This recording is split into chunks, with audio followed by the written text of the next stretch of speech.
Obviously ഈ day ഒരു tension ഉണ്ടായിരുന്നു. ഇവിടെ എത്തുന്നവരെ അല്ലേ, ഇവിടെ എത്തുന്നവരെ തെറ്റോ ഓരോന്ന് ശരിയാന്ന് പറയുമ്പോൾ ഒരു സമാധാനം വരുന്നുണ്ടെങ്കിലും പിന്നെ അടുത്തത് എന്താവും എന്നുള്ളൊരു പറ്റും ഓക്കെയാണ്. ഇതുവരെയുള്ളൊരു മുന്നത്തെ പ്ലസ് ടു ഫീഡ്ബാക്ക് വെച്ചിട്ട് നമ്മൾ പറ്റും നിന്നെക്കൊണ്ട് പറ്റുന്ന പുഷ് ചെയ്തൊരു 3 മന്ത് എടുക്കും ട്രാക്കിൽ കയറാൻ.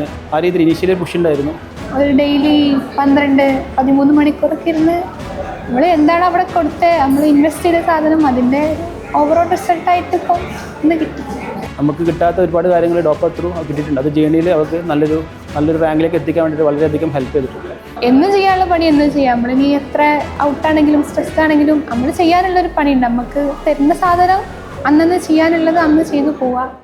പ്ലസ് ടു കഴിഞ്ഞപ്പോൾ തന്നെ ആൾക്ക് അത്യാവശ്യം മാർക്കുണ്ട്. 10th പ്ലസ് ടുവിലൊക്കെ അവർ കരിയറിൽ എന്താ ആഗ്രഹം ചോദിച്ചപ്പോൾ ഡോക്ടർ ആവണമെന്ന് ഇങ്ങനെ പറഞ്ഞു. അവൻ ഡോക്ടർ ആവണം എന്നുള്ളൊരു ആഗ്രഹം പറഞ്ഞപ്പം ഡോപ്പിൽ ഇൻട്രൊഡ്യൂസ് ചെയ്താണ്. ഇവിടെ നടക്കുന്ന എക്സാമുകൾ, നമ്മൾ എക്സാം സീരീസ് കാര്യങ്ങളിലൊക്കെ എപ്പോഴും ഒരു 1 to 10 ഉണ്ടായിരുന്നു. അപ്പോൾ ഒരു എക്സ്പെക്റ്റ് ഉണ്ടായിരുന്നു ഒരു റാങ്ക് ഉണ്ടാവും എന്നുള്ളത്. ഞാൻ പൊതുവെ ഫിസിക്സ്, കെമിസ്ട്രി, ബയോ ആ ഒരു പാറ്റേണാണ് ഫോളോ ചെയ്യാറ്. ഫിസിക്സ് തുടങ്ങിയപ്പോൾ വലിയ കുഴപ്പമില്ലാത്ത ക്വസ്റ്റ്യൻ തന്നെ. അപ്പം അങ്ങനെ അറ്റൻഡ് ചെയ്ത് പോയി. നമുക്ക് പിന്നെ എക്സാം സ്ട്രാറ്റജി എങ്ങനെയാണെന്ന് കറക്റ്റ് എക്സ്പ്ലെയിൻ ചെയ്ത് തന്നെ. നമുക്ക് ഫസ്റ്റ് കണ്ടാൽ കുത്താൻ പറ്റണ പെട്ടെന്ന് കിട്ടുന്ന സാധനം അതിങ്ങനെ ആദ്യം കുത്തിപ്പോവല, അങ്ങനെ ഇട്ടിട്ട് പിന്നെ നമ്മൾ കൺഫ്യൂഷനുള്ള അങ്ങനെ പോയി ഒരു പാറ്റേൺ ഫോളോ ചെയ്തപ്പം കറക്റ്റ് ടൈം മാനേജ്മെൻറ്റൊക്കെ സെറ്റായി. ഒബ്വിയസ്ലി ഈ ഡേ ഒരു ടെൻഷൻ ഉണ്ടായിരുന്നു, ഇന്നത്തെ എക്സാം എങ്ങനെയായിരിക്കും എന്നുള്ളത്. ഇവിടെ എത്തുന്നവരെ എക്സാം കഴിഞ്ഞപ്പോൾ കോൾ ചെയ്തപ്പോഴും വളരെ ഹാപ്പിയാണ്.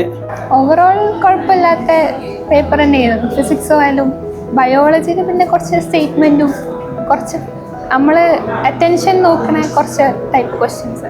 എക്സാം ഹാളിൽ ഇറങ്ങിയപ്പം ഞാൻ ഒന്ന് തെറ്റിയെന്ന് എന്തായാലും ഉറപ്പിച്ചതാണ്. പിന്നെ ഇവിടെ എത്തിയപ്പം ഒരെണ്ണം കൂടി തെറ്റി. അപ്പോൾ ഞാൻ തെറ്റൊന്നും എന്തായാലും പ്രതീക്ഷിച്ചിന്, കാരണം സില്ലി മിസ്റ്റേക്സ് എനിക്ക് പൊതുവെ വരാറുണ്ട്. അപ്പം കുറച്ചൊരു 650 above ഒക്കെയാണ് ഞാൻ പ്രതീക്ഷിച്ചത്.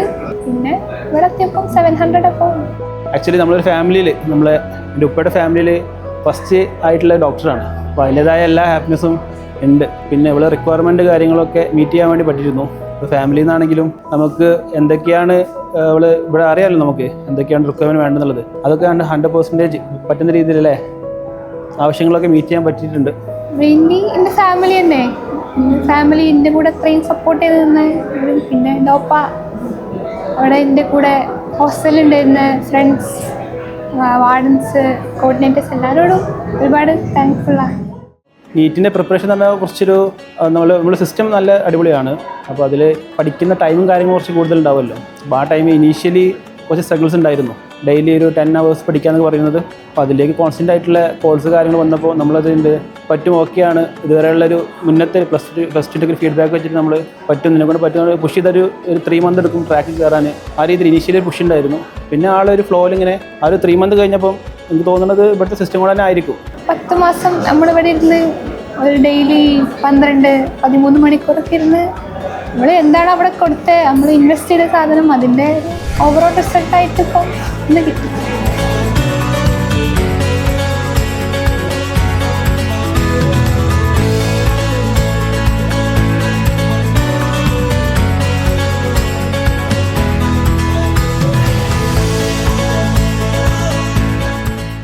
ഫസ്റ്റ് ഓഫ് ഓൾ പറയുകയാണെങ്കിൽ ഞാനും ഒരു BTech ഗ്രാജുവേറ്റാണ്.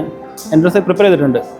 നീറ്റിനല്ല എഞ്ചിനീയറിങ്ങിൻ്റെ. അപ്പോൾ അത് പ്രിപ്പയർ ചെയ്യുമ്പോൾ നമുക്ക് ഇല്ലാത്ത കുറച്ച് ഉണ്ടായിരുന്നു മെൻറ്റർഷിപ്പ് കാര്യങ്ങൾ, അങ്ങനത്തെ കുറച്ച് കാര്യങ്ങൾ നമുക്ക് കിട്ടിയിട്ടില്ല. നമ്മൾ സെൽഫായിട്ട് പഠിക്കുക, അപ്ലൈ ചെയ്യുകയാണെങ്കിൽ സെൽഫായിട്ട് അപ്ലൈ ചെയ്യുക.